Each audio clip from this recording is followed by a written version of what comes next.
a pioneer in Japan's shipbuilding history. Shozo Kawasaki, the founder of Kawasaki Heavy Industries.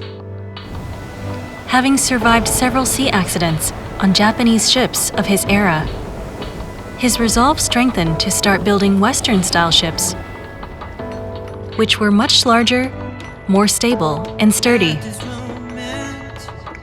This led to the very first Western-style ship built in Japan, the Iyomaru, providing innovative solutions to issues facing society, contributing to the creation of new means of mobility, the development of technology-led manufacturing, and making energy available to countries with few natural resources.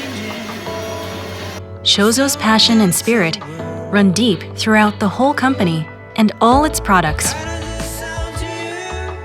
Today, amid changing times, Kawasaki embarks on new challenges,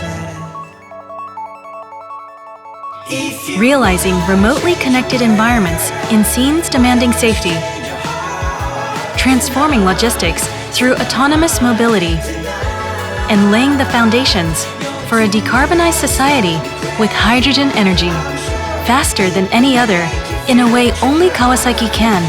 We strive to provide answers. Starting from one ship, our dreams and the challenges ahead continue to drive us forward. Changing forward. Kawasaki.